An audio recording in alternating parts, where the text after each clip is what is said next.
it takes time. And we're talking about that over at this table. Like, how do you lay this foundation? How do you take those next steps? How do you take ownership over where we're trying to go as a team? And my answer is it takes time. Like, I showed up at the Miami Dolphins a couple years ago with a torn ACL. I can't go on the field during OTAs with everybody else. So I can't do and prove to everybody about my competitive greatness. What I have to focus on is my speed, strength, nutrition, conditioning, and I need to lead by example in that moment.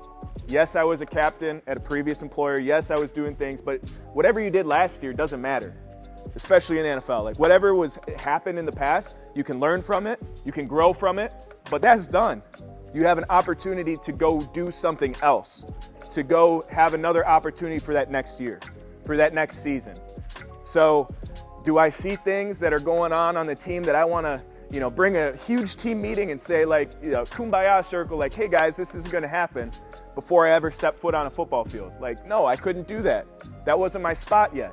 So I had to be like aggressively patient. I had to lead by example first. And then when I wanted to see some change, I could have that conversation in the training room, one-on-one. All of a sudden, we're at a breakfast table or a lunch table, and there's a group of 10 people, and somebody's complaining about something.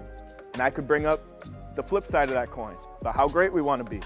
And it was those small conversations, it was those small details that led to great relationships, great accountability, great trust to be the best version of ourselves. But it took time. The very next year, you end up getting voted a team captain because of all of those little things along the way. And then there's some special moments where you're able to break down a team huddle, where you're asked to speak your mind, and you have that confidence and consistency to truly do that, to speak what you truly want to speak. So with this athletic performance period, yes, in concept, it's great. Like, we want to go all the way up to competitive greatness. What I'm here to say is it takes time. You have to be willing, like we said in grind set, point A and point B. It's a long ways away. If you have supreme ownership of where we're at as a team, as an individual at point A, you accept it and you say, man, point B is a really far ways away, but I'm willing to take that journey. I'm willing to do it together.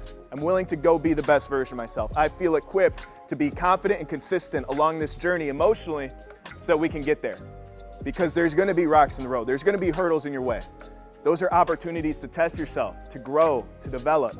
And that's what it's all about. That's the athletic performance pyramid. I'm sending these all to your coaches. This is a contract that y'all get to sign for yourselves.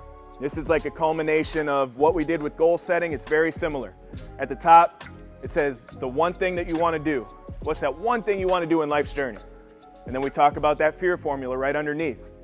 We're going to talk about self-talk, building that network, being inspired, and then having those 3 non-negotiable execution plans. So I'm sending these out. I'm emailing them. It's a fillable PDF to all of your coaches. Y'all be able to take this. You can print it out. You can fill it out yourself. This is completely confidential to y'all. You get to put this wherever you want it. I put mine in the sink mirror. I saw it every single day. When I was trying to make the NFL, when I was in college, I was overweight. I needed to make changes. I needed to become the best version of myself. It was scary. I did this exact worksheet. I didn't have a worksheet. I just kind of filled it out, but I committed to myself every day. I signed it at the bottom and I dated it. So that was the commitment. Supreme ownership of point A. This is point B. This is where I'm going to go. This is how I'm going to do it. This is why I'm going to do it.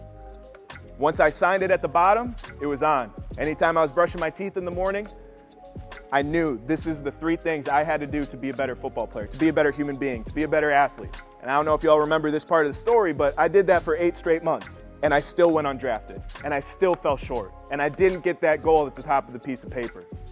So how did I have to respond? You can't control what happens to you in life. You can control your response to it. I tore it down, flew out to Alameda, California, and put a whole new one up to step it up one more step. I had an opportunity to make that dream a reality. I just had to do a little extra work for it.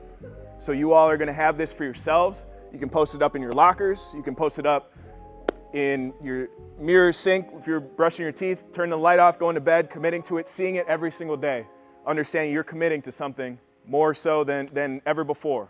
That repetitive confidence as well as the consistency to make it happen.